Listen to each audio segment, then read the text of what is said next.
નમસ્કાર મિત્રો, યોજના અપડેટ યુટ્યુબ ચેનલમાં તમારું હાર્દિક સ્વાગત છે। મિત્રો, શું તમારા પરિવારમાં કે કોઈ જાણકારમાં આકસ્મિક મુશ્કેલી આવી છે? ગુજરાત સરકાર દ્વારા ગરીબ પરિવારો માટે એક ખૂબ જ ઉપયોગી યોજના ચલાવવામાં આવે છે, જેનું નામ છે રાષ્ટ્રીય કુટુંબ સહાય યોજના અથવા સંકટ મોચન સહાય યોજના। આ યોજના હેઠળ સરકાર દ્વારા 20,000 રૂપિયા સુધીની આર્થિક સહાય આપવામાં આવે છે। તો ચાલો જાણીએ કે આ યોજનાનો લાભ કોને અને કેવી રીતે મળી શકે છે।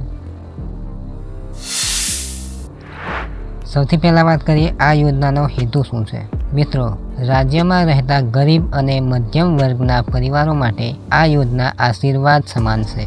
જો કોઈ પરિવારના મુખ્ય કમાવનાર વ્યક્તિનું કુદરતી કે આકસ્મિક રીતે અચાનક મૃત્યુ થાય ત્યારે તે પરિવાર પર આર્થિક મુશ્કેલીનો પહાડ તૂટી પડે છે। આવી વિકટ પરિસ્થિતિમાં પરિવારને નાણાકીય ટેકો પૂરો પાડવા માટે સામાજિક ન્યાય અને અધિકારિતા વિભાગ દ્વારા આ યોજના અમલમાં મૂકવામાં આવી છે।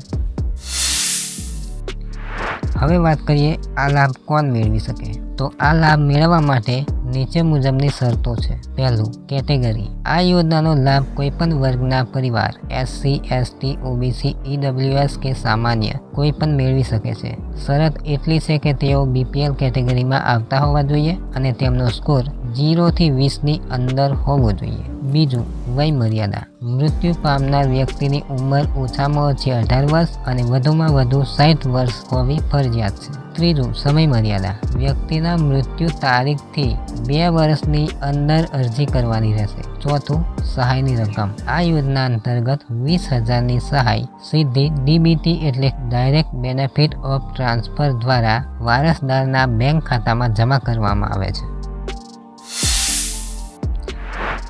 હવે વાત કરીએ અરજી કેવી રીતે કરવી અને કયા દસ્તાવેજોની જરૂર પડશે। તો સૌ પહેલાં વાત કરીએ અરજી ક્યાં કરવી। તો તમે જાતે ઓનલાઈન અરજી નથી કરી શકતા, તેના માટે તમારે ગ્રામ પંચાયતના ગ્રામ સેન્ટર પાસે અથવા તાલુકા કચેરીના જન સેવા કેન્દ્ર પર જઈને ઓનલાઈન અરજી કરવાની રહેશે। વાત કરીએ જરૂરી દસ્તાવેજોની, તો આ યોજનામાં લાભ લેવા માટે નીચે મુજબના દસ્તાવેજો સાથે રાખવાના છે। પહેલું, આધાર કાર્ડ। બીજું, રેશન કાર્ડ। ત્રીજું, મૃતક વ્યક્તિની ઉંમરનો પુરાવો। ચોથું, બેંક પાસબુક। પાંચમું, મરણનું પ્રમાણપત્ર। છઠ્ઠું, BPLનો દાખલો।